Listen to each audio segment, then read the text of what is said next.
Hello students, मैं हूं सुशील sir, एजी physics वाला। अब तो नाम आप लोगों को याद ही हो गया होगा। आज क्लास 12th का एक नया चैप्टर जो इलेक्ट्रोमैग्नेटिक इंडक्शन के बाद है, ऑल्टरनेटिंग करंट शुरू करेंगे अपन, ठीक है ना। 12th क्लास का नया चैप्टर आज से शुरू हो रहा है, ऑल्टरनेटिंग करंट। बहुत ही इम्पॉर्टेंट चैप्टर है और बहुत ही सरल चैप्टर है।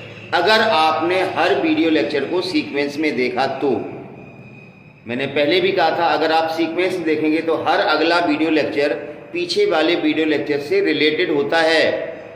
अगर आपको बेसिक्स ही नहीं पता है ऑल्टरनेटिंग करंट का मतलब क्या होता है, इसकी इक्वेशन क्या होती है, इसका सोर्स क्या होता है, आरएमएस वैल्यू क्या होती है, पीक वैल्यू क्या होती है, तो आगे की चीज़ें समझ में नहीं आएंगी। तो आज पहला वीडियो लेक्चर है, ढंग से समझना। आज बिल्कुल बेसिक लेक्चर होगा, हम बताएंगे एसी और डीसी में क्या डिफरेंस होता है, ऑल्टरनेटिंग करंट कितने तरह की होती है, आपको कौन सी करंट पढ़नी है, घर में जो ऑल्टरनेटिंग करंट सप्लाई होती है वो क्या होती है, उसकी फ्रीक्वेंसी क्या है, वगैरह वगैरह सारी चीज़ें, ठीक है ना। तो चलिए कॉपी पेन निकाल लीजिए, बिना कोई टाइम खराब किए हुए शुरू करते हैं आज का वीडियो लेक्चर, ऑल्टरनेटिंग करंट का फर्स्ट वीडियो लेक्चर, ठीक है ना। बहुत ही इंपॉर्टेंट मैंने कहा और बहुत ही सरल चैप्टर है। मतलब कुछ नंबर होते हैं ना जो फ्री के होते हैं कि भाई इस चैप्टर से तो कुछ भी आएगा तो हम कर ही लेंगे, तो बस यही मान के चलो कि इस चैप्टर से कुछ भी आएगा ना, चाहे बोर्ड हो, चाहे नीट हो, चाहे जेई हो, आपको क्वेश्चन क्रैक करना है। तो ये दिमाग में सेट करके आपको पढ़ना है। तो पहला वीडियो लेक्चर शुरू करता हूं, ऑल्टरनेटिंग करंट चैप्टर है,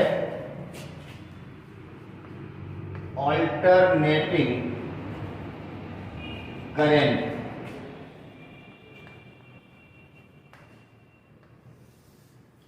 चैप्टर का नाम है ऑल्टरनेटिंग करंट। तो आप चूंकि करंट इलेक्ट्रिसिटी चैप्टर पढ़ चुके हैं, आपने डायरेक्ट करंट या डीसी पता है। देखिए पहले हम डीसी की बात कर लेते हैं, डायरेक्ट करंट जिसको हम कहते हैं डीसी, और ऑल्टरनेटिंग करंट को कहते हैं एसी। घरों में जो सप्लाई होती है वो एसी होती है, जो हाउस होल्ड करंट है वो कौन सी है, ऑल्टरनेटिंग करंट है। डीसी करंट का मतलब डायरेक्ट करंट होती है, ये यूनी डायरेक्शनल होती है। कैसी होती है, यूनी डायरेक्शनल, जो एक ही डायरेक्शन में फ्लो करती है। एसी जैसे नहीं, इधर भी इधर भी इधर भी इधर भी, प्लस माइनस। ऑल्टरनेटिंग करंट का मतलब कि ऐसे तो साइकिल्स होती हैं। तो डायरेक्ट करंट का मतलब यूनी डायरेक्शनल। अब ये डायरेक्ट करंट दो तरह की होती है, एक तो होती है यूनिफॉर्म डीसी और एक होती है नॉन यूनिफॉर्म डीसी।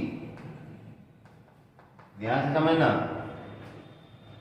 डीसी का मतलब ये यूनी डायरेक्शनल, तो डायरेक्शन तो इसकी भी एक ही होगी और डायरेक्शन इसकी भी एक ही होगी, ठीक है ना। चाहे वो पॉजिटिव हो चाहे नेगेटिव हो, यूनी डायरेक्शन का मतलब एक ही डायरेक्शन, लेकिन मैग्नीट्यूड तो चेंज हो ही सकता है। यूनिफॉर्म डीसी का मतलब जिसका डायरेक्शन और मैग्नीट्यूड दोनों सेम है, हैविंग सेम मैग्नीट्यूड, मैग्नीट्यूड भी सेम होगा। जैसे टाइम के साथ अगर हम ग्राफ बनाइए तो चेंज नहीं होती है, ये देखो वैल्यू फिक्स है, कांस्टेंट है। ये जरूरी नहीं पॉजिटिव में या नेगेटिव में भी हो सकती है। नॉन यूनिफॉर्म डीसी का मतलब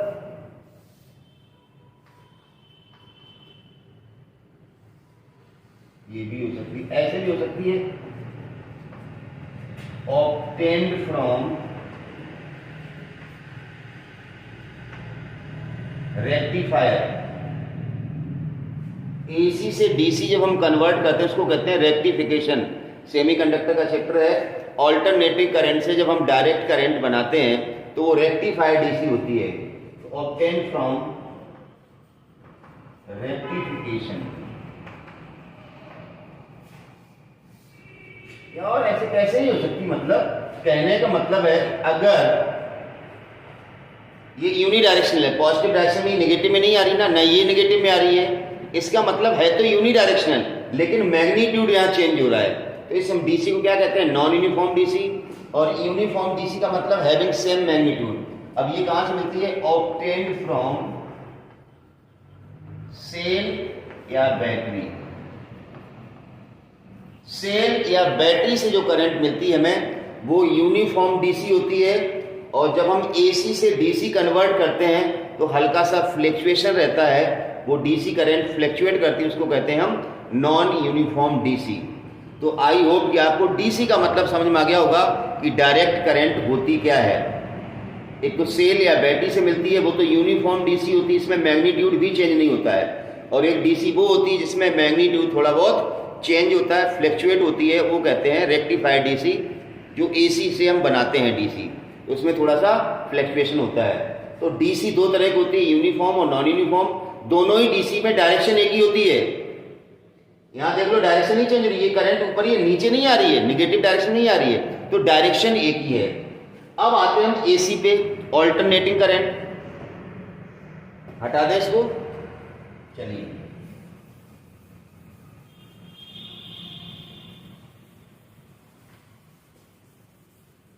हमें चूंकि ऑल्टरनेटिंग करंट ही पढ़नी है तो सारा फोकस हमें उसी पे करना है। चलिए, ऑल्टरनेटिंग करंट जो हमारा चैप्टर है आज का।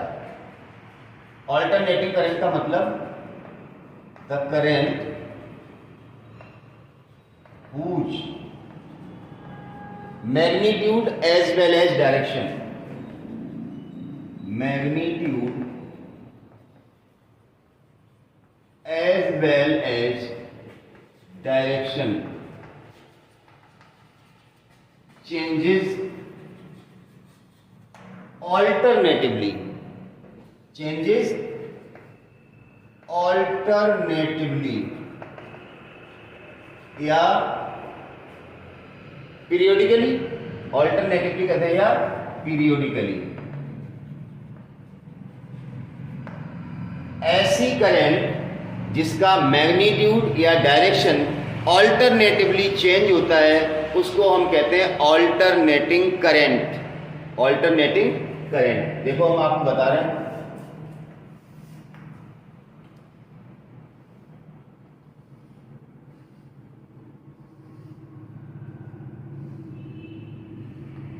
देखो टाइम के साथ ये जो करंट है,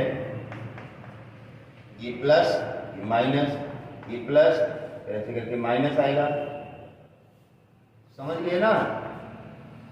तो ये वो करंट है जिसका मैग्नीट्यूड और डायरेक्शन पीरियोडिकली चेंज होता है। इतने से टाइम के लिए प्लस है, फिर उतने ही टाइम के लिए माइनस है, समझ गए ना। तो ये ऑल्टरनेटिंग करंट, इसको कहते हैं square wave form. Square wave form, इसकी वैल्यू कहां से कहां, जैसे मान लो ये प्लस आई नॉट से माइनस आई नॉट के बीच में वेरी कर रही है। इसी तरह से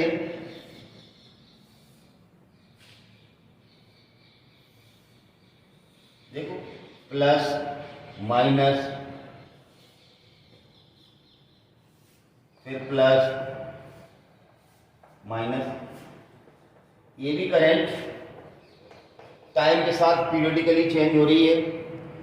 फर्स्ट हाफ साइकिल में प्लस, फिर नेक्स्ट हाफ साइकिल माइनस। ये भी ऑल्टरनेटिंग करंट का फॉर्म, इसको कहते हैं ट्रायंगुलर वेव फॉर्म। क्या कहते हैं इसको? Triangular wave form. नेक्स्ट आ जाओ,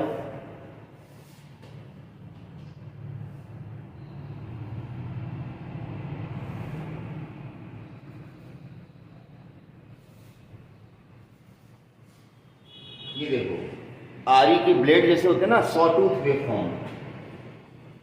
sawtooth wave form, plus minus plus minus plus minus, ऐसे करके चलेगा।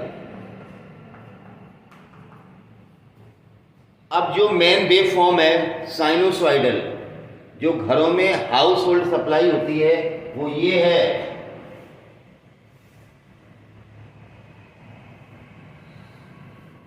अपने घरों में जो ऑल्टरनेटिंग करंट आ रही वो ये है, प्लस माइनस आई, ठीक है ना। ये आधा साइकिल हो गया, मतलब P/2। फिर ये पूरा चक्कर देखो, जितने हाफ साइकिल में ये प्लस, उतने अगले हाफ साइकिल में माइनस, फिर हाफ साइकिल में प्लस। इसको कहते हैं साइनोसॉइडल वेव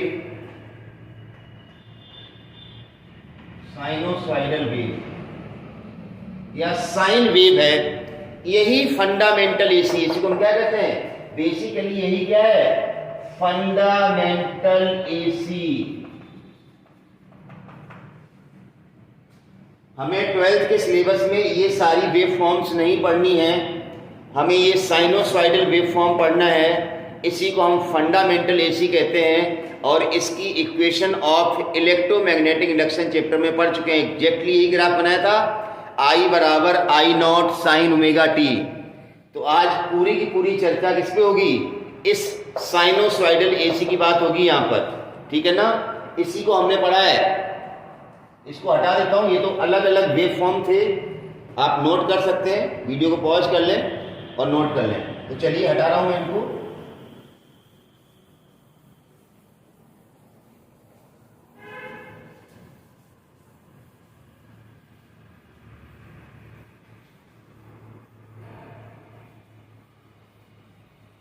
हम बात किस करंट की करेंगे, फंडामेंटल एसी, फंडामेंटल एसी या इसको हम कहते हैं साइनोसॉइडल एसी, जिसका ग्राफ हमने अभी बनाया था इस तरह से टाइम के साथ करंट का, ये 0 आधा साइकिल हो गया T/2, पूरा साइकिल हो गया T, ये प्लस ये माइनस, फिर प्लस और आगे चलेंगे तो 3T/2 हो जाएगा, फिर आगे चलेंगे तो 2T हो जाएगा, ये 3T/2, ये 2T, समझ पा रहे हैं ना। ये साइनोसॉइडल एसी होती है, ये हाउस होल्ड सप्लाई यही है, मतलब अपने घरों में हाउस होल्ड सप्लाई जो आ रही है वो यही है। And it's equation is I = I naught sine omega T, जहां I नॉट क्या होता था, पीक वैल्यू ऑफ एसी। ये चीज हमने इलेक्ट्रोमैग्नेटिक इंडक्शन जब चैप्टर में पढ़ा था तब बताया था, जब किसी आर्मेचर या कॉइल को मैग्नेटिक फील्ड में रोटेट करते हैं तो जो इंड्यूस करंट आती थी उसकी इक्वेशन ये होती थी, I बराबर I naught sine omega T, और वहां पर बताया था this induce current is known as alternating current. देखो इसी का ग्राफ है ना, ये पीक वैल्यू है, ये वाली, ये I नॉट मैक्सिमम वैल्यू। तो हमें आज इसी साइनोसॉइडल एसी की बात करते हैं। हमारे घरों में जो सप्लाई हो रही है ऑल्टरनेटिंग वोल्टेज या ऑल्टरनेटिंग करंट, वो एग्जैक्टली यही है, मतलब this sinusoidal AC is obtained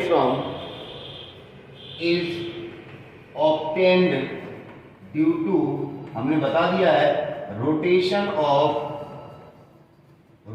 of armature in magnetic field.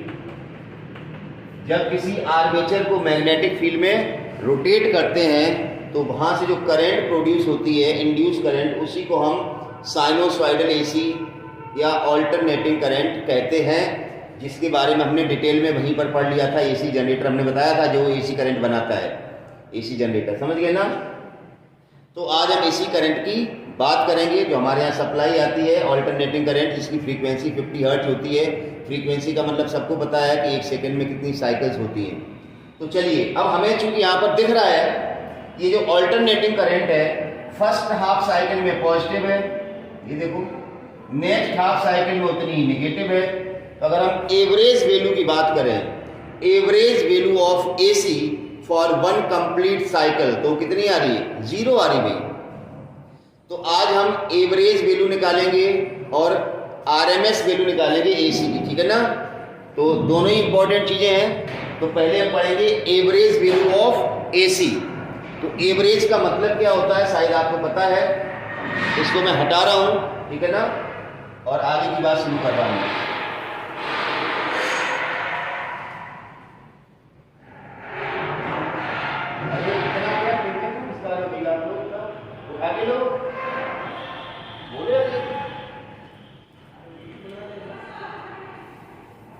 उठा के लो,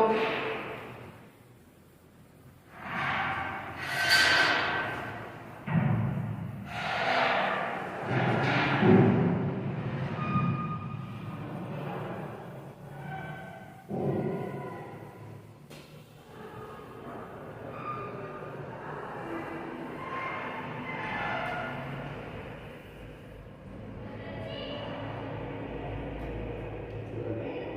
लोग हैं बिल्कुल है। चलिए, तो आज हम बात करेंगे average value of AC. Disturbance थोड़ा हो गया भाई, टेप में घिसा रहे लोग। एवरेज या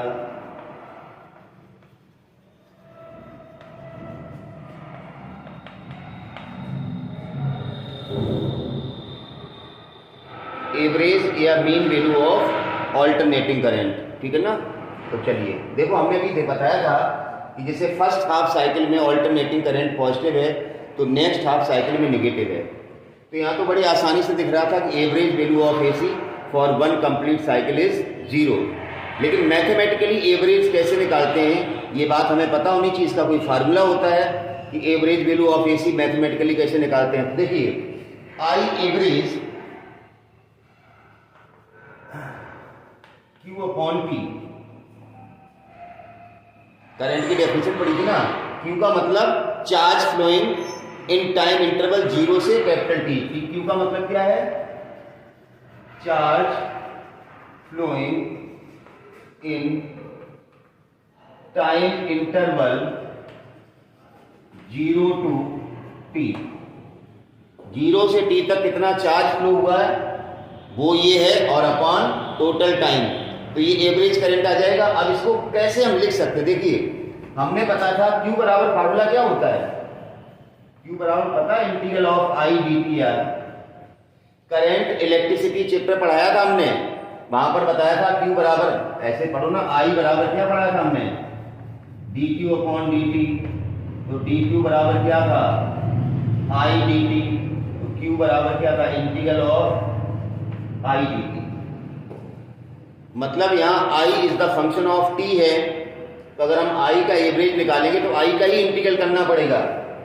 तो i एवरेज का फार्मूला क्या बन रहा है? देखो इधर, q की जगह क्या आ जाएगा? Integral of i D T. Limit 0 से t है तो यहाँ पर भी 0 से t लगा दो, और अपॉन में क्या है? t। तो ये एवरेज करंट का फॉर्मूला आ गया। जहां से जहां तक लिमिट लगा रहे हैं, 0 से t तक लगा रहे हैं, तो t से ही डिवाइड करना पड़ेगा ना। एवरेज का फार्मूला क्या था? Sum of the quantities upon total number of quantities. जैसे आप 10 नंबर को जोड़ रहे हो तो 10 से डिवाइड करना पड़ता था ना। तो यहाँ करंट का सम हम कहां से कहां तक कर रहे हैं? 0 से लेकर के t तक, तो t से ही डिवाइड करना पड़ेगा।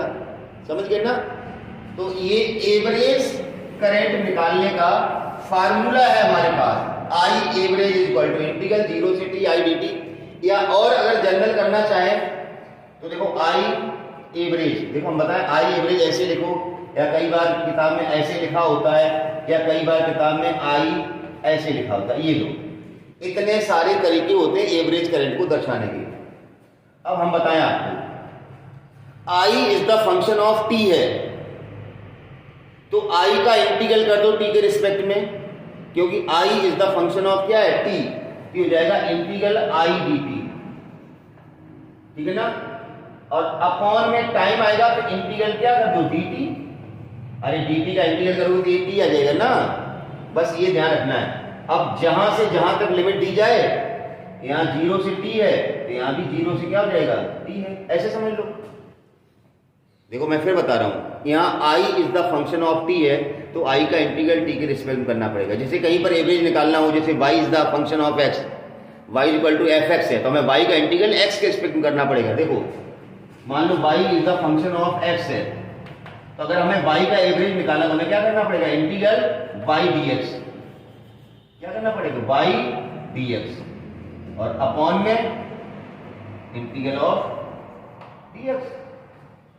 तो ये एवरेज का एक जनरल फार्मूला होता है। खैर अब आप वहां तक मत जाइए, हमें करंट का एवरेज निकालना है तो करंट का इंटीग्रल करना पड़ेगा टी के रिस्पेक्ट में, आई डी टी। मतलब हम इनडायरेक्ट वे में ये कह सकते हैं, जैसे करंट का एवरेज निकालना तो करंट को ही जोड़ना पड़ेगा। एवरेज का मतलब क्या होता है? सम। तो किसका एवरेज निकालो? करंट का। तो किसका सम करना पड़ेगा? करंट। समेशन का मतलब क्या होता है? इंटीग्रेशन। तो हमने करंट का इंटीग्रल कर दिया। अब कहां से कहां तक सम कर रहे हो? 0 से t तक। जैसे हमने कहा था हमने 1 से 10 नंबर तक जोड़े, तो 10 से डिवाइड भी तो करना पड़ेगा। समेशन का बेसिक फार्मूला छठी क्लास में पढ़ाया जाता, sum of the quantity upon number of quantity. 100 numbers को जोड़ रहे हो तो 100 से ही डिवाइड करोगे तब तो मीन आएगा। 5 नंबर्स को जोड़ रहे हो तो 5 से डिवाइड करना पड़ेगा तब तो मीन आएगा।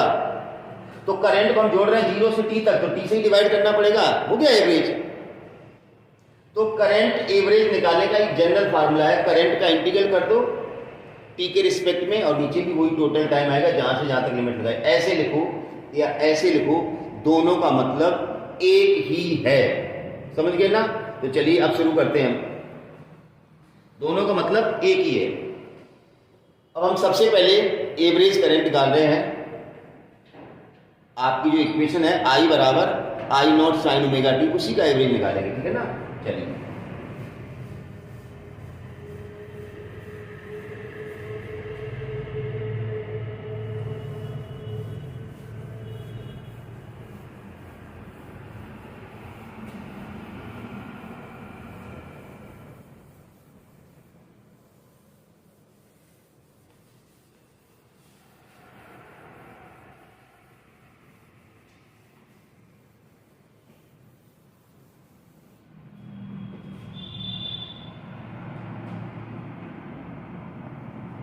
एवरेज वैल्यू या मीन वैल्यू ऑफ एसी।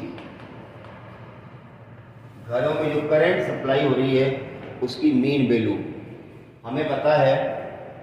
हमने भी क्या बताया था कि during first half cycle the value of alternating current is positive and in the next half cycle the same is negative.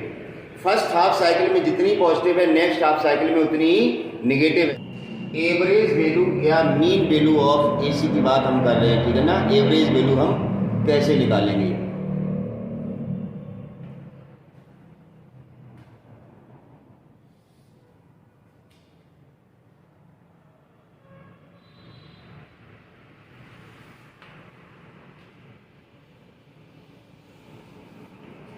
देखिए यहां से यहां तक एक टाइम हो गया 0। ये तो पीक वैल्यू होती है I नॉट। ये t/2 होगा टाइम इंटरवल, और ये हो जाएगा t। तो फर्स्ट हाफ साइकिल में जितनी पॉजिटिव है नेक्स्ट हाफ साइकिल में उतनी ही नेगेटिव है। So average value of AC for one complete cycle is 0। Mathematically कैसे प्रूव करेंगे मैं दिखा रहा हूं। देखिए इसकी इक्वेशन हमें पता ही है, I बराबर I नॉट। अच्छा एक चीज और बता दें, ये ऑल्टरनेटिंग करंट है, लेकिन ऑल्टरनेटिंग वोल्टेज की बात होगी तो हम लिखेंगे E बराबर E नॉट। ये दोनों इक्वेशन वहां पर साइमल्टेनियसली आई थी, इलेक्ट्रोमैग्नेटिक इंडक्शन निकाली थी। ऑल्टरनेटिंग करंट, ये ऑल्टरनेटिंग वोल्टेज। जो इक्वेशन इसकी है वो इसकी, इसमें I टर्म है, इसमें E टर्म है, बाकी सारा वेरिएशन सेम है। तो ऐसा नहीं कि आपने सर एवरेज वैल्यू तो निकालना बता दिया, करंट का वोल्टेज का निकाल दो। जो करंट का आएगा वही वोल्टेज का आएगा, सेम इक्वेशन है। समझ गए ना? तो इसमें कोई टेंशन लेने वाली बात नहीं है। तो चलिए I एवरेज बार लगा दें, या कई बार हम ऐसे करते हैं एज इक्वल टू, देखिए इंटीग्रल 0 से t लिमिट लगेगी। एक साइकिल के लिए बात हो रही है तो लिमिट कहां से कहां तक? 0 से t। I dt अभी बता दो फार्मूला, अपॉन में क्या जाएगा? Capital T। जहां से जहां तक लिमिट लगाई है 0 से t तक, तो t ही यहां आएगा। या अगर आप डायरेक्ट न लिखना चाहें तो यहां इंटीग्रल dt लिख दो, ऐसे लिख दो इंटीग्रल dt लिमिट 0 से t, ऐसे लिख दो, एक ही बात है। तो इधर आ जाओ, इंटीग्रल 0 से t, I की वैल्यू डाल दो I naught sine omega T dt upon dt का इंटीग्रल क्या होगा? t। अरे dt का इंटीग्रल क्या होगा? t, और लिमिट क्या है? 0 से t। तो यहाँ क्या आ जाएगा? t आ जाएगा। t माइनस 0 क्या आएगा? t। तो यहाँ t ही आएगा ना, डायरेक्ट लिख रहा हूं भाई। यार आप लोग 12th के हो, अब इसमें मत करना यहाँ t कैसे आ गया। dt का इंटीग्रल करोगे t आएगा, लिमिट 0 से t है तो लिमिट लगाते ही कैपिटल T बन जाएगा। अब ये I नॉट बाहर आ जाएगा, सिंपल सा इंटीग्रल है। आई नॉट अपॉन टी, ये आई नॉट बाहर आया, अपॉन में टी है, साइन ओमेगा टी का इंटीग्रल, साइन ओमेगा टी का integral minus cos omega T upon omega, integral differential नहीं है, समथिंग का डिफरेंशियल अपॉन में आता है, तो minus cos omega T upon 0 से टी, ये हो गया इंटीग्रल। अब आपको लिमिट लगानी है। अच्छा, ओमेगा के बारे में बता दूं आपको, ये जो ओमेगा होता है ये होता है एंगुलर फ्रीक्वेंसी, और इसकी वैल्यू होती है 2 पाई एफ, या 2 पाई एफ क्या होता है 1 अपॉन टी। ये सबको पता है, और नहीं पता है तो अब जान लो, ओमेगा की value 2 pi upon capital T या 2 पाई एफ। तो बस यहाँ ओमेगा को रिप्लेस करेंगे जब 2 पाई अपॉन टी में, फिर हम टी की लिमिट लगाएंगे, तब हमें कोई सिग्निफिकेंट वैल्यू आपको मिल जाएगी। तो चलिए इस ओमेगा को तो फिलहाल यहाँ लिख लें भाई, लिमिट तो यहाँ टी की जगह लगानी है, तो कॉस थीटा की वैल्यू चेंज होगी, यहाँ तो कुछ चेंज होना ही नहीं है, ये तो कांस्टेंट टर्म है, तो यहाँ लिख लो। तो चलिए यहाँ पर ओमेगा को बाहर लेते हैं, इस ओमेगा को चेंज करते हैं और लिमिट लगा देते हैं, आपका आंसर आ जाएगा। ये हो जाएगा I not upon omega T, I not upon omega T. आप चाहो तो इस माइनस को भी बाहर ले लो, अगर आप कंफ्यूज होती है तो। मैंने इस माइनस को भी बाहर ले लिया। अब यहाँ से कॉस ओमेगा टी बचा है, तो कॉस ओमेगा की जगह 2 पाई अपॉन कैपिटल टी लिखा है, और फिर टी। अब आप लिमिट लगाइए, अब आप लिमिट लगाएंगे तो यहाँ कॉस थीटा की वैल्यू आपको मिल जाएगी। अब आपका आंसर क्या आएगा, चलिए ऊपर लिख देता हूं। अब जब आप लिमिट लगाएंगे क्या आ जाएगा, आई का average minus I not upon omega T. Limit देखो, यहाँ टी की जगह ये टी आएगा, टी से टी कटेगा, cos 2 pi by T into T minus cos 2 pi by T into 0, cos 2 pi by T into T ये क्या आएगा 0, ये देखो टी से टी गया, minus I not upon omega T, cos 2 पाई बचा माइनस cos 0, cos 2 पाई भी 1 होता है, cos 0 भी कितना होता है 1, तो 1 माइनस 1 कितना हो जाएगा 0, तो minus I not upon omega T 0, तो 0 आ गया वैल्यू, ये 0 आ जाएगा 1 माइनस 1। तो average value of AC for 1 complete cycle is 0। पर ये जरूरी नहीं है आपको हर जगह एक कंप्लीट साइकिल का ही एवरेज, हमने तो एवरेज निकालने का कॉन्सेप्ट बताया कि if I is the function of T, अगर आई टी का फंक्शन है तो एवरेज ऐसे निकाल, जरूरी नहीं हर बार यही इक्वेशन हो। आई, मेरा मतलब ये है, देखिए इसको आप नोट करें पहले पॉज करके, हम ये कह रहे हैं कि जरूरी नहीं कि आपको हर बार यही इक्वेशन मिले। हम तो ये कह रहे हैं, हमने जैसे दे दिया आई बराबर 3t², कोई इक्वेशन दे दी। अब यहाँ I is the function of T है, find average current for 0 to 2 second, ये लो। तब आपको एवरेज का कॉन्सेप्ट पता है कि I is the function of T है, तो एवरेज करंट अगर हम निकालेंगे तो integral I D T, limit कहां से कहां तक लगेगी 0 से 2, upon integral D T limit 0 से 2। इसको याद करो ना, दिक्कत कहां है। If I is the function of T, तो एवरेज अगर आई का निकालना तो आई का इंटीग्रल टी के रिस्पेक्ट में अपॉन डी टी इंटीग्रल। अब ये देखो कितना हो जाएगा, इंटीग्रल 0 से 2 आई की वैल्यू डाल दो 3t² dt upon integral dt क्या आ जाएगा t, लिमिट 0 से 2 है तो क्या आ जाएगा नीचे, अरे 2 माइनस 0 ही आएगा, dt की जगह क्या आएगा t, लिमिट 0 से 2 तो क्या आएगा 2 माइनस 0, 2 माइनस 0 मतलब 2। ये छोटी छोटी चीजें आनी चाहिए।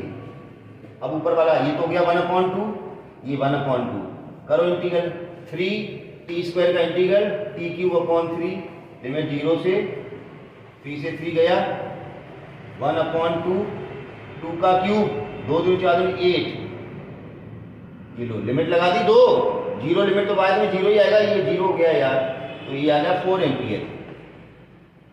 ये लो, तो कहने का मतलब जरूरी थी कि आई बराबर I nought sine omega T का ही एवरेज निकालना है। कोई भी इक्वेशन आई हो सकती है, I is the function of T अगर है तो आप इंटीग्रल कर दो आई का टी के रिस्पेक्ट में, इंटीग्रल डी टी लिमिट लगा दो जहां से जहां तक एवरेज निकालना है। अब मेरे ख्याल से एवरेज का मतलब समझ में आ गया होगा। चलिए अब हम एवरेज करंट निकालेंगे एसी की हाफ साइकिल के लिए। हाफ साइकिल में तो जीरो नहीं आएगा ना, पहले हाफ साइकिल में पॉजिटिव आएगा एवरेज, मतलब total current, negative half cycle में निगेटिव आएगा, तब टोटल एवरेज जीरो था ना एक साइकिल का। तो चलिए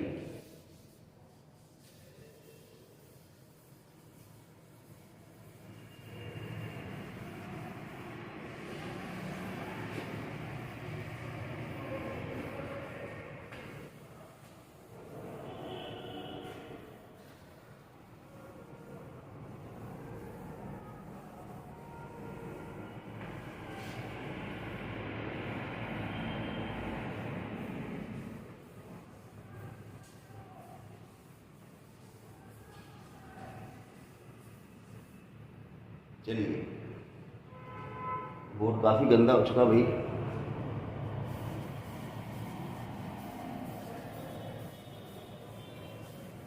फिजिक्स है, बहुत लिखना पड़ता भाई।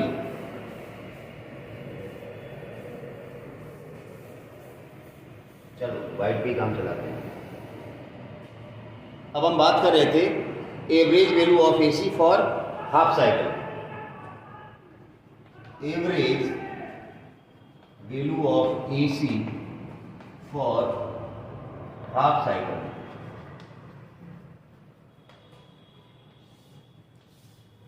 अब अगर फर्स्ट हाफ साइकिल की बात करेंगे, देखो average value for half cycle, तो हमने बताया था क्या करना है, integral I D T limit 0 से t/2। हाफ साइकिल का मतलब यहां तक लिमिट, और नेक्स्ट हाफ साइकिल का होता तो लिमिट हम कहां से कहां तक लाए, t/2 से t। तो अगर इसका काम करना होता, इसका हाफ साइकिल निकालना होता, माइनस हाफ साइकिल निगेटिव वाली, तो लिमिट क्या लगाते हैं हम, इंटीग्रल t/2 से t, t/2 से t आई D T upon integral D T t/2 से। अगर इस साइकिल का निगेटिव हाफ साइकिल का एवरेज निकालना होता, लिमिट कहां से कहां तक लगेगी, t/2 से t अपॉन dt t/2 से t। समझ गए ना। हमें अगर यहां से यहां तक एवरेज निकालना फर्स्ट हाफ साइकिल का, लिमिट क्या लगेगी, 0 से t/2 अपॉन इंटीग्रल dt 0 से t/2।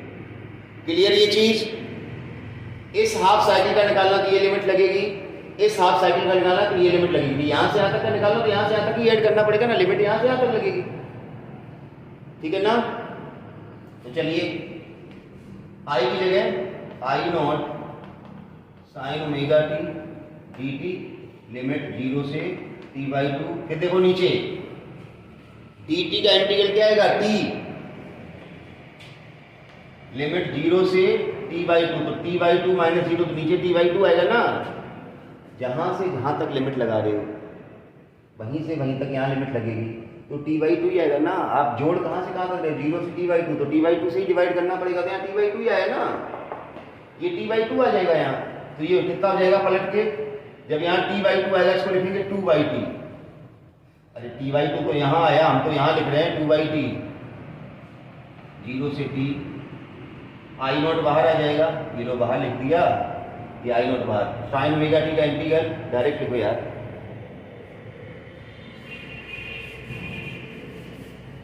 डायरेक्ट लिखो, वीडियो लंबा करने कोई मतलब नहीं।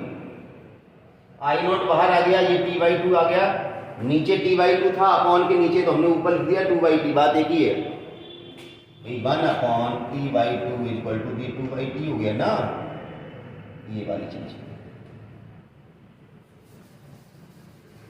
चलिए अब वही सेम इंटीग्रल है साइन ओमेगा टी का minus cos omega T upon 0 से, फिर वही काम कर लो, 2i0 upon omega T 2I0 upon omega T. Limit लगाओ यहाँ माइनस, हमें अभी माइनस बाहर नहीं लिया, पिछली बार हमने माइनस बाहर ले लिया था। आप मतलब बात एक ही है, कोई फर्क नहीं पड़ता। माइनस कॉस ओमेगा की जगह 2 पाई बाई टी, और इस टी की जगह लिमिट क्या आएगी t/2। इस टी की जगह लिमिट t/2 होगी, ओमेगा की value 2 pi by T, minus lower limit upper limit minus lower limit, और माइनस पहले से दिए क्या हो जाएगा प्लस। हमने पहले क्या किया था, माइनस को बाहर ले लिया था। अब बाहर वाला जब अंदर जाएगा तो ये माइनस हो जाएगा, ये प्लस हो जाएगा। फिर लिमिट लगाओ, अब लिमिट क्या आएगी 0, तो कॉस डायरेक्ट लिख दिया 0 ही आएगा। अरे यहाँ कुछ भी हो 2 पाई बाई टी, जब टी की जगह 0 रखोगे तो पूरा एंगल क्या बन जाएगा 0 हो जाएगा। टी से टी गया, 2 से 2 गया, तो क्या आएगा ये 2I0 upon omega T. Bracket में क्या बचा minus cos pi, cos pi -1 होता है, और माइनस पहले से लगा तो क्या हो गया 1। कॉस पाई इज -1 और minus is already there, plus ये वाला प्लस, कॉस 0 कितना होगा 1, ये 1 + 1 कितना होगा 2, कितना आएगा यहाँ लिख रहा हूँ I average for half cycle equal to 2I0 upon omega T into 2I0 upon omega T into 2। अब देखिए इस ओमेगा को भी चेंज कर लो, 2I0 इंटू 2 अपॉन ओमेगा क्या होता है 2 pi by T into T. Omega change कर लिया। अभी कहोगे सर पहले क्यों नहीं चेंज किया, पहले तो 0 ही आ रहा था। ब्रेकेट वाली चीज 1 - 1 0 आ रही, तो 0 को गुणा किया 0 ही आ गया। ओमेगा को चेंज करने से फायदा क्या, अभी 0 नहीं आ रहा है ना, ओमेगा को चेंज कर दिया। टी से टी गया, 2 से 1 2 गया, तो आंसर क्या है 2I0 upon pi, 2I0 upon pi.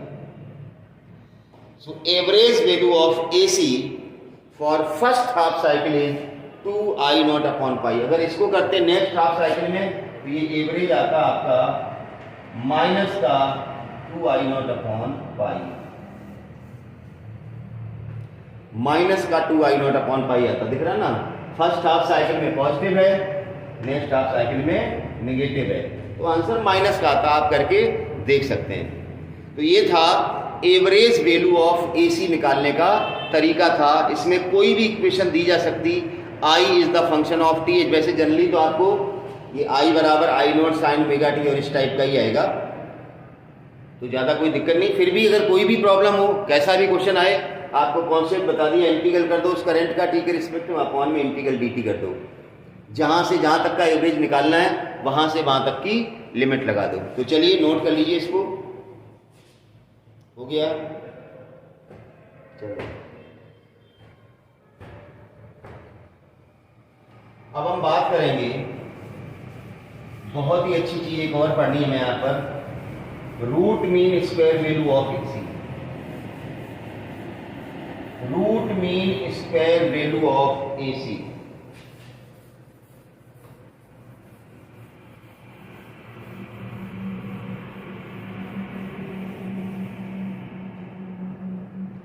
Root mean square value of AC।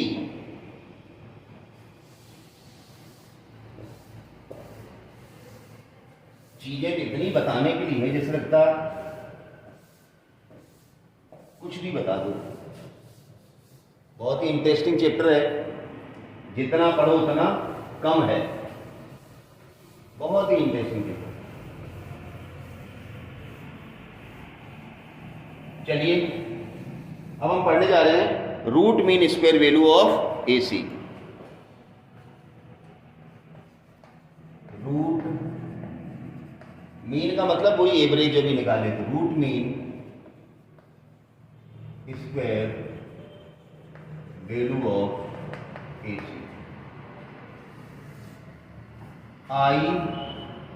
IRMS। देखो हम आपको बता दें, हमारे घरों में जो सप्लाई होती है करंट, जिस पे लिखा होता है 220 वोल्ट AC 50 हर्ट्ज, तो वो basically root mean square value होती है। कौन सी वैल्यू होती है, रूट मीन स्क्वायर। अभी हम बताएंगे रूट मीन स्क्वायर और पीक वैल्यू में क्या रिलेशन है। ऑर्डिनरी अमीटर या वोल्ट मीटर अपने जो डीसी वाले होते हैं वो ऑल्टरनेटिंग करंट को नहीं पढ़ सकते हैं, क्योंकि हमारे जो अमीटर वोल्ट मीटर डीसी वाले हैं उनका प्रिंसिपल क्या था, मूविंग कॉइल गैल्वेनोमीटर। कॉइल में करंट गई, टॉर्क लगा, बीना साइन थीटा डिफ्लेक्ट होगी। अभी तो करंट डायरेक्शन चेंज करती, प्लस माइनस, तो टॉर्क एक बार क्लॉकवाइज एक बार तो आपका पॉइंटर ऐसे ऐसे होता रहेगा। और फ्रीक्वेंसी 50 हर्ट्ज, मतलब 1 सेकंड में 100 बार ऐसे ऐसे होगा, तो 1 सेकंड में 100 बार को तो आप डिस्टिंग्विश, आपको लगेगा कि आपका पॉइंटर वहीं पर है। तो आपके जो एसी अमीटर या एसी वोल्ट मीटर जो कि मूविंग कॉइल गैल्वेनोमीटर के प्रिंसिपल पे काम करते हैं, वो ऑल्टरनेटिंग करंट को या वोल्टेज को नहीं नापते। हालांकि ये टॉपिक आपके कोर्स में नहीं है, इनको हॉट वायर अमीटर या हॉट वायर वोल्ट मीटर से नापा जाता है, जो किस पे बेस्ड है, heating effect of electric current पे बेस्ड होते हैं। ठीक है ना। तो चलिए अपने दिमाग से निकाल दो कि हमारा जो ऑर्डिनरी डीसी अमीटर है वो ऑल्टरनेटिंग करंट को पढ़ पाएगा। कारण तो आपको पता ही है ना, डीसी अमीटर का प्रिंसिपल क्या है, कॉइल रखी है मैग्नेटिक फील्ड में, करंट जाएगी, इस पर टॉर्क लगेगा। अब ये तो करंट प्लस भी है और माइनस में भी, तो एक बार आपका नीडल इधर जाएगा एक बार इधर जाएगा, तो कैसे पड़ेगी, समझ गए ना। तो चलिए इस पर फिर कभी बात करेंगे। तो हम पढ़ने जा रहे हैं root mean square value of AC, IRMS। इसको निकालने का तरीका ये है, पहले हम स्क्वायर करेंगे, उल्टा चलेंगे, फिर हम मीन निकालें, मीन का मतलब एवरेज जो भी निकाला था, फिर हम लेंगे रूट, तो finally we will get RMS value of current, root mean square value of current. ठीक है ना। तो चलिए हमें पता है इक्वेशन क्या होती है, I बराबर I0 sin ओमेगा टी। हमें पहले क्या करना है, इसका स्क्वायर करना, फिर मीन लेना, फिर रूट निकालना। मतलब हम ये कह रहे हैं कि IRMS का मतलब क्या होता है, पहले करंट का स्क्वायर करो, स्क्वायर कर दिया, फिर इसका क्या लो, मीन लो, मीन ले लिया, फिर क्या करो, रूट लो। ये मतलब हुआ ना, करंट का स्क्वायर करो, फिर एवरेज निकालो, फिर इसका लो रूट, तो ये IRMS बनता है।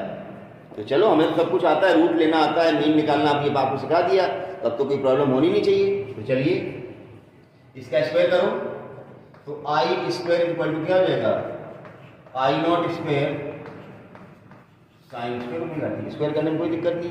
अब इसका ले लो मीन, करंट के स्क्वायर का मीन, चाहे ऐसे दिखा दो चाहे बाहर दिखा दो, ये मीन ले लिया। तो मीन कैसे लिया जाता है, अभी बताया था आपको, I का फंक्शन ऑफ टी है, तो इंटीग्रल, और इसका इंटीग्रल कर दो ना, I स्क्वायर डी टी, तो इसी का इंटीग्रल करना है, I0 स्क्वायर। अभी करंट का इंटीग्रल नहीं करना, करंट के स्क्वायर का इंटीग्रल करना। तो इंटीग्रल के अंदर क्या आ गया, करंट का स्क्वायर, I स्क्वायर है ना, डी टी, लिमिट वही 0 से t, अपॉन में क्या आएगा, वही डी टी आएगा। नीचे तो डी टी का स्क्वायर नहीं कर सकते ना, करंट का स्क्वायर है टी के रिस्पेक्ट में, तो नीचे भी टी के रिस्पेक्ट में करेंगे। तो नीचे इंटीग्रल डी टी का मतलब क्या होता है, टी होता है, तो वो नीचे क्या आएगा, टी आएगा, जिसको हमने यहाँ लिख दिया। अरे अपॉन में इंटीग्रल डी टी करेंगे तो टी आएगा, लिमिट 0 से टी लगाएंगे तो कैपिटल टी बनेगा ना, तो उसको हमने यहाँ लिख दिया, 1 अपॉन टी हो गया। अब कुछ नहीं करना, सिंपल इंटीग्रल है, I0 square upon P, I0 square upon T. अब इंटीग्रल करना हमें 0 से टी, लिमिट लगा के साइन स्क्वायर। मैथ्स वालों को तो आता है, बायोलॉजी वालों के लिए समस्या है। समस्या तो कुछ नहीं, 11th में मैथमेटिकल टूल्स एक चैप्टर होता है और बाकायदा मैंने अपने वीडियो लेक्चर्स में दिया है, लेकिन बच्चे क्या करते हैं, बेसिकली पढ़ते नहीं है। जो पढ़ने वाले उनको तो ये भी आता है। भाई अगर आप बायो के साथ फिजिक्स पढ़ रहे हैं, आप नीट की तैयारी कर रहे हैं, तो आपके पास ये थोड़ी होगा फिजिक्स का पेपर आया कि हम तो भाई बायोलॉजी के स्टूडेंट, हमें तो इंटीग्रल नहीं आता है। फिजिक्स तो आपको ही पढ़नी है ना, तो इंटीग्रल आपको 11th में इसलिए सिखाया जाता है, बेसिक इंटीग्रल, बेसिक डिफरेंशियल। आप ये तो नहीं कह सकते ना बायोलॉजी का हमें मल्टीप्लिकेशन नहीं आता है। तो साइन स्क्वायर ओमेगा टी का इंटीग्रल सबको आना चाहिए। फिर भी चलो मैं बता देता हूं, देखिए आपके पास जितने भी ट्रिग्नोमेट्रिक फंक्शन है सबके डिफरेंशियल के फार्मूले, इंटीग्रल के फार्मूले। जैसे साइन समथिंग होता है यहाँ पर, साइन समथिंग, तो आपको इंटीग्रल आता था, लेकिन ये फंक्शन साइन समथिंग नहीं, ये है साइन स्क्वायर समथिंग। तो हमने वहां पर बताया था कि साइन स्क्वायर थीटा हो या कॉस स्क्वायर थीटा हो, क्यों हमें इंटीग्रल या डिफरेंशियल किसके मालूम है, साइन समथिंग या कॉस समथिंग मालूम है। साइन स्क्वायर समथिंग या कॉस स्क्वायर समथिंग का ना तो हमें डिफरेंशियल आता है और ना ही हमें इंटीग्रल आता है। हमें इंटीग्रल या डिफरेंशियल सिर्फ साइन समथिंग या कॉस समथिंग का ही आता है। तो हमारे पास एक फार्मूला होता है कॉस टू थीटा का, इसको यहां समझ लो। कॉस टू थीटा, ये स्क्वायर नहीं है, एक तो फार्मूला होता है 1 माइनस 2 साइन स्क्वायर थीटा। इस फार्मूले से आप साइन स्क्वायर थीटा को 2 थीटा में रिप्लेस कर सकते हो, आपका काम हो जाएगा। एक फार्मूला होता है cos 2 theta equal to 2 cos square theta minus 1। तो अगर cos स्क्वायर थीटा कहीं आ जाए तो इस फार्मूले से हम cos 2 थीटा में, अब हमारे पास किसकी जरूरत है इसकी, देखो ये साइन स्क्वायर थीटा को इधर ले आओ, तो 2 साइन स्क्वायर थीटा हो जाएगा 1 माइनस cos 2 थीटा।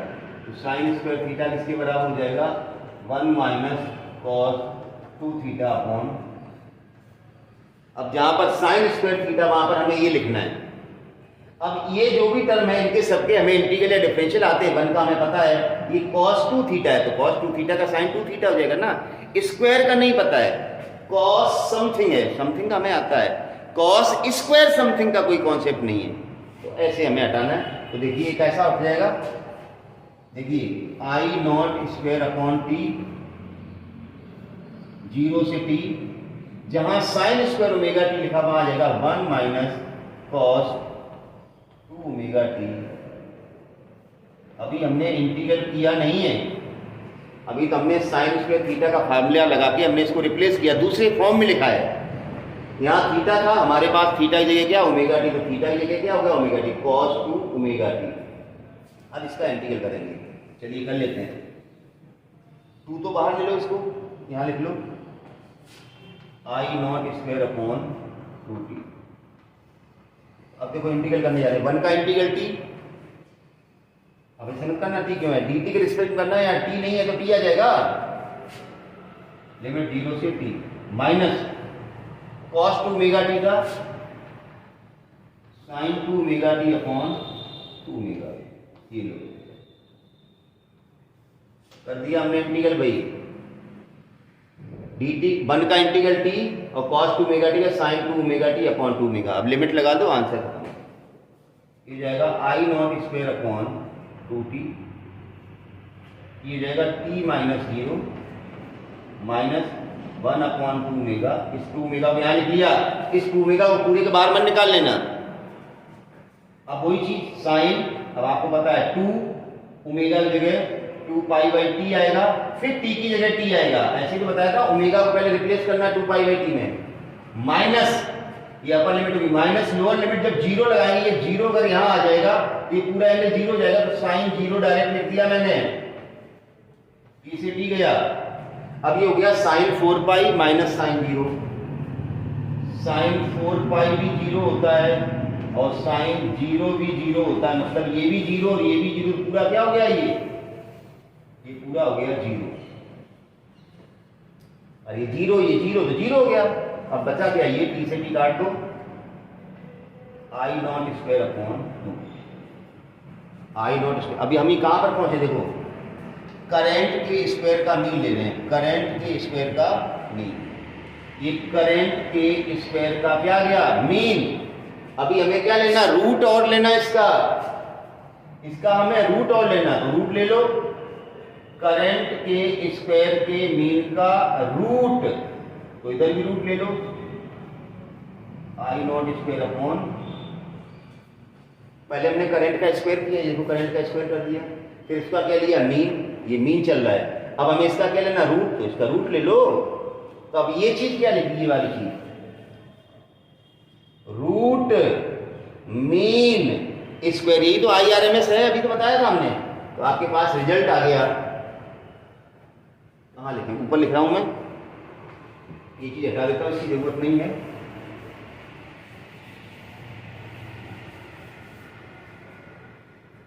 तो IRMS, ये IRMS बन गया equal to I not square है, अंडर रूट से बाहर आई नॉट आ जाएगा अपॉन रूट 2,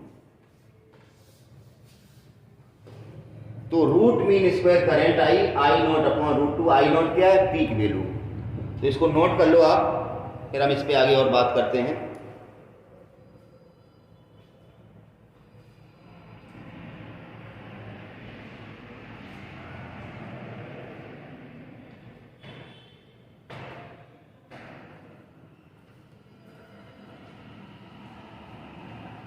हो गया। चलिए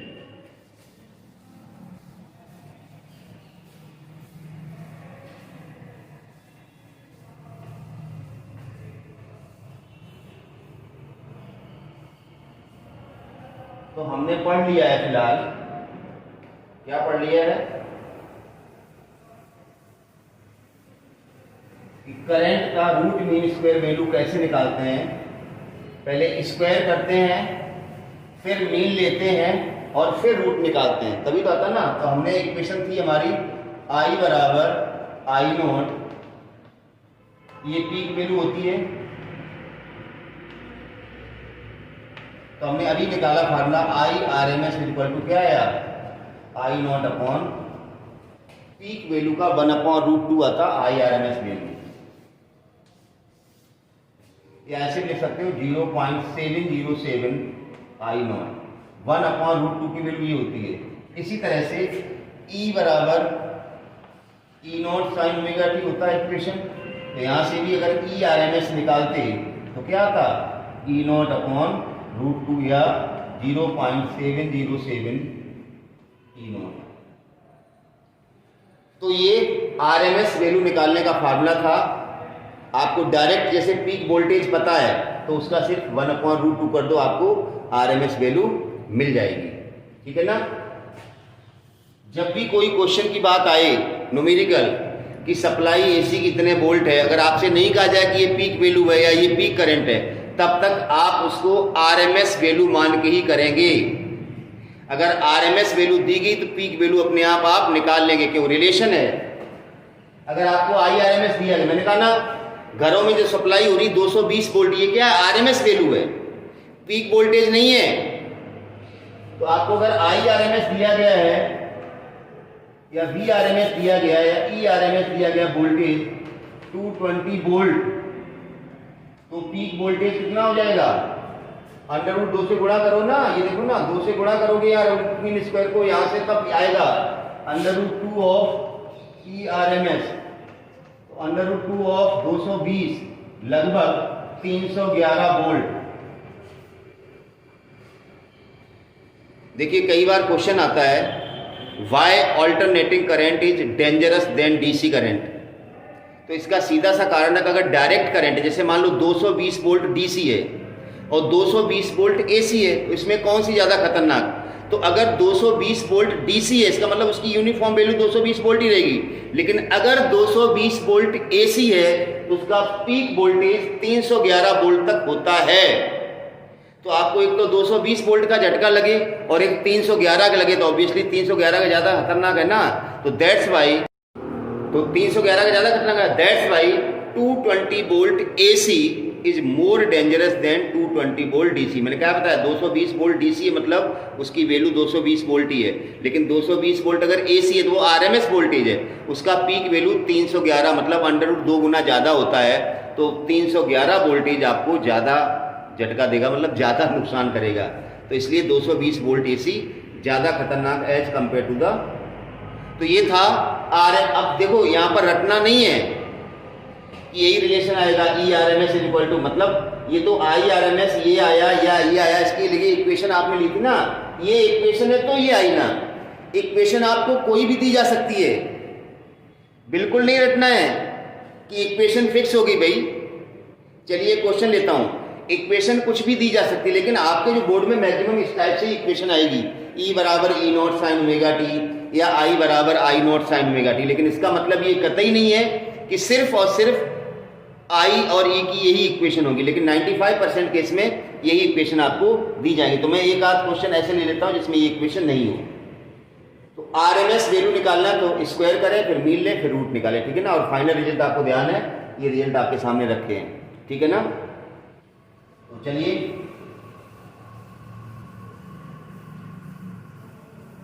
बहुत सारे क्वेश्चन बन सकते हैं, कुछ भी बनाओ यार। मैंने कहा ये चैप्टर बहुत ही सिस्टमेटिक है। अब एवरेज निकालने का फिक्स फार्मूला है, आपको इक्वेशन दी जाए टकाटक कर दो, उसका इंटीग्रल हो जाएगा। आरएमएस निकालना है तो वोल्टेज का करो, उसका स्क्वायर करो, मीन ले लो, उसके बाद रूट ले लो, आ जाएगा। इसी तरह से क्वेश्चन ले लेते हैं। चलिए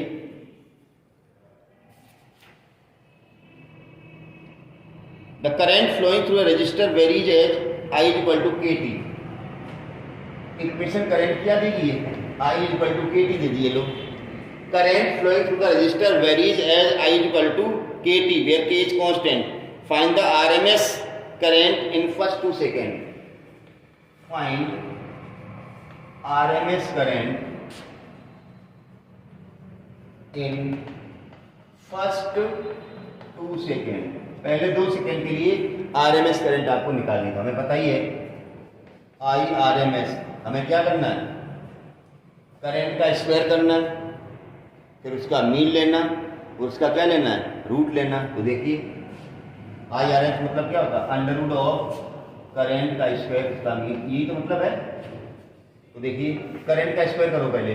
I स्क्वायर कितना हो जाएगा? K square T square. अरे करंट का स्क्वायर कर दिया, अब इसका मीन लो। मीन लेंगे जब I स्क्वायर का मीन, ऐसे लिखो या ऐसे ही लिखो।